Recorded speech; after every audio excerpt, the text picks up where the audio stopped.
صل على سيدنا ومولانا محمد وعلى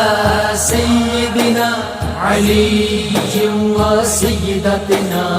فاطمة وسيدتنا زينب وسيدنا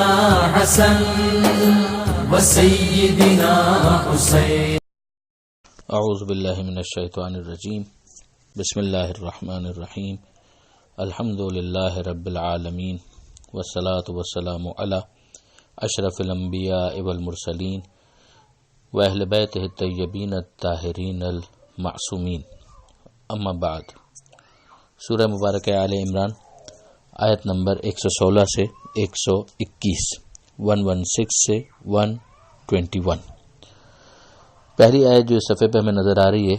اس میں انہی کافروں کا ذکر ہے کہ جنہوں نے کفر کو جانتے بوجھتے سوچتے سمجھتے اختیار کیا. ان کے بارے میں کہا جا رہا ہے کہ ان کا مال اور ان کی اولاد اللہ کے مقابلے میں انہیں کوئی فائدہ نہیں پہنچا سکے گی. ظاہر ہے کہ اللہ کے مقابلے میں تو کوئی بھی چیز ہو وہ فائدہ مند نہیں ہو سکتی، مگر عام طور پر دنیا دار ایک انسان کا مزاج یہ ہوتا ہے کہ یا وہ مال پر بھروسہ کر رہا ہوتا ہے یا وہ اپنے مین پاور پر، ہیومن ریسورس کے اوپر بھروسہ کر رہا ہوتا ہے، اور اس میں بھی اولاد کا ذکر خاص طور پر اس کی اہمیت کی وجہ سے کیا جا رہا ہے. تو یہاں پر یہ اعلان ہو رہا ہے کہ خدا کے مقابلے میں یہ دو وہ چیزیں کہ جن پر تمہارا بہت زیادہ بھروسہ ہے تمہیں کوئی فائدہ پہنچانے والی نہیں ہے. وَأُولَٰئِكَ أَصْحَابُ النَّارِ، یہی ہیں آگ والے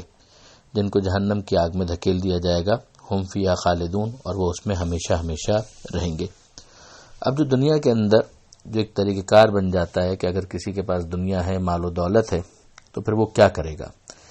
ظاہر ہے کہ وہ اس کو خرچ کر کے ظاہری طور پر اپنے آپ کو اس طرح سے پریزنٹ کرتا ہے کہ دوسروں کی آنکھوں کو خیرہ کر سکے،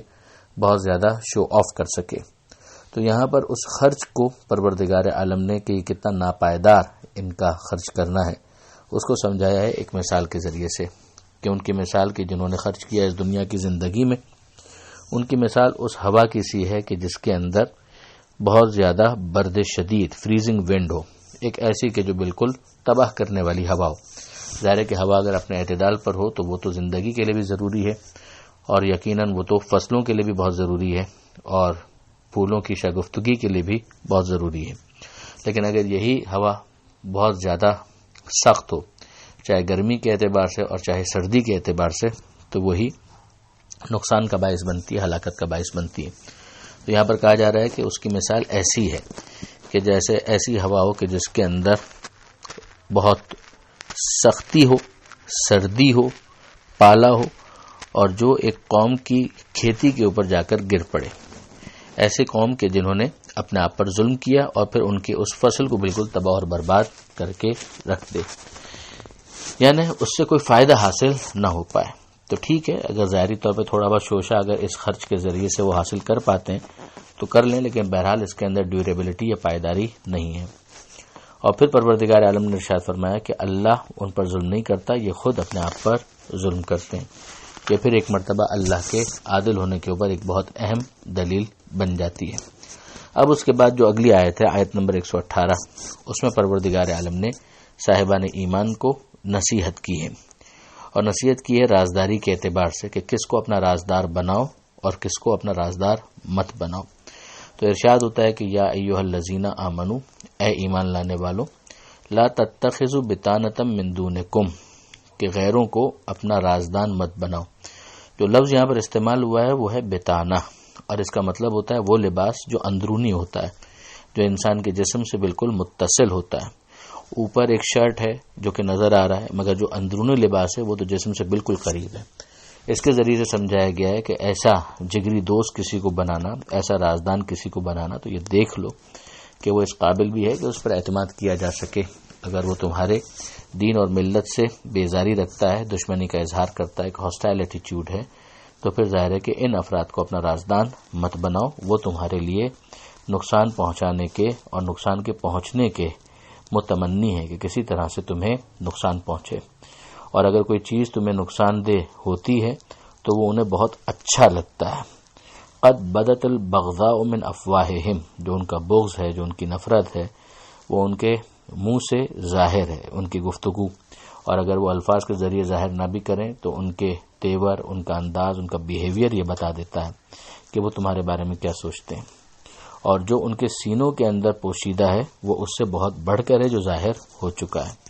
تو یہاں پر پھر پروردگار عالم نے آخر میں کنکلوڈ کیا ہے کہ قد بینا لکم الآیات ان کنتم تعقلون،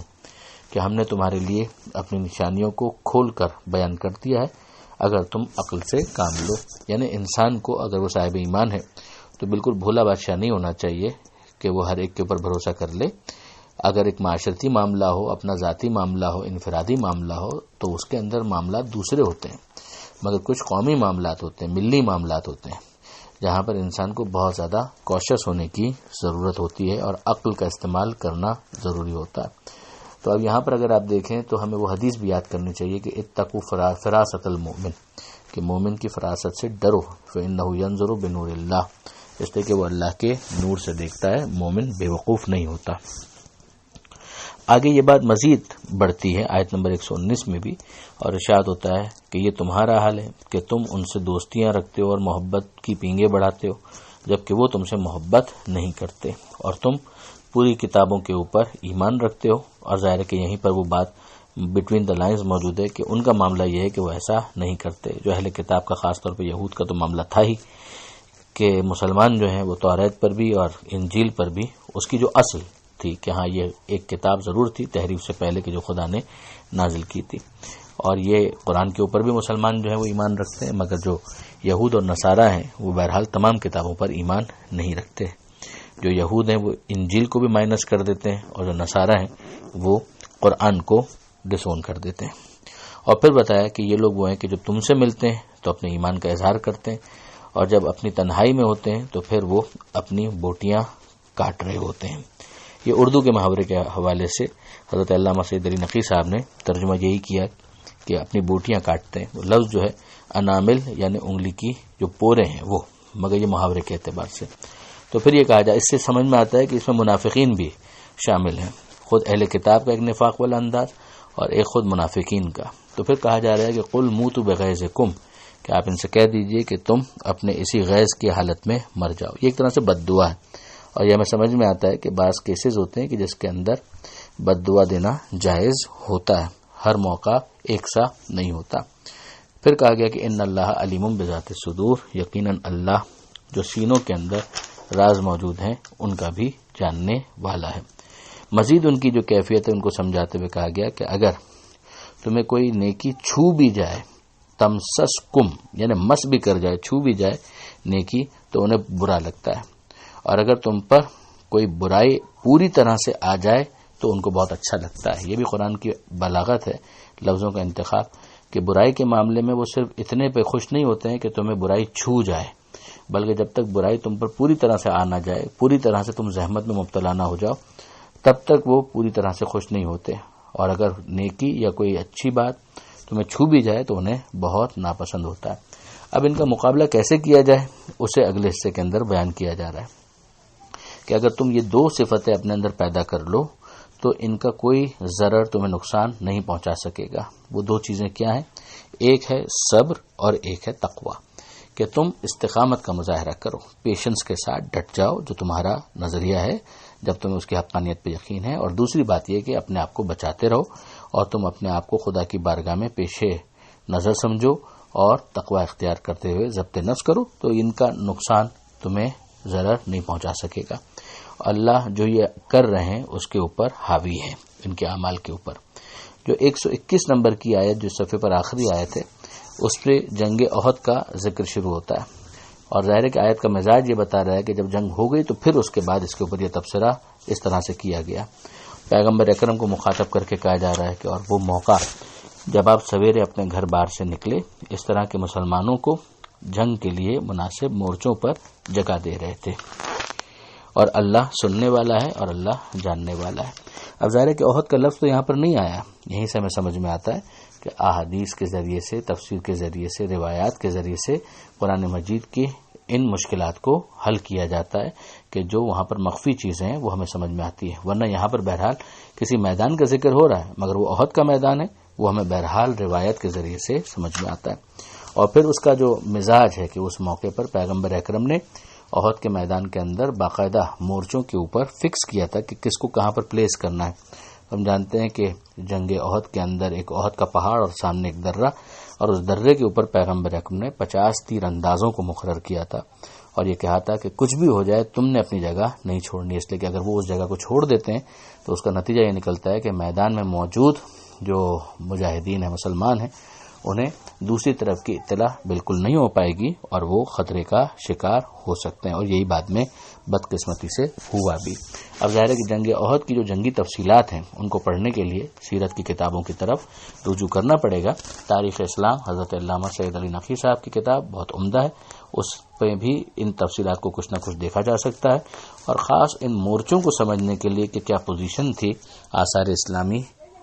مکہ مدینہ، جناب رسول جعفریان صاحب کی بہت اچھی کتاب ہے جس کا اردو ترجمہ بھی ہو چکا ہے، تو وہاں پر ان نقشوں کے ذریعے سے اس بات کو بہت اچھی طریقے سے سمجھایا گیا ہے. یہ بحث بہرحال آگے بڑھے گی اگلے صفحات میں، اگلی آیتوں میں، تو اس میں مزید دیکھا جائے گا کہ کیا احد کی رودات بیان ہو رہی ہے. پروردگار عالم سے دعا ہے کہ قرآن مجید سمجھنے اور اس پر عمل کرنے کی توفیق عطا فرما، اور وارث قرآن امام زمانہ کے ظہور میں تعجیل فرما. وآخر دعوانا ان الحمد للہ رب العالمین، والسلام علیکم ورحمۃ اللہ وبرکاتہ.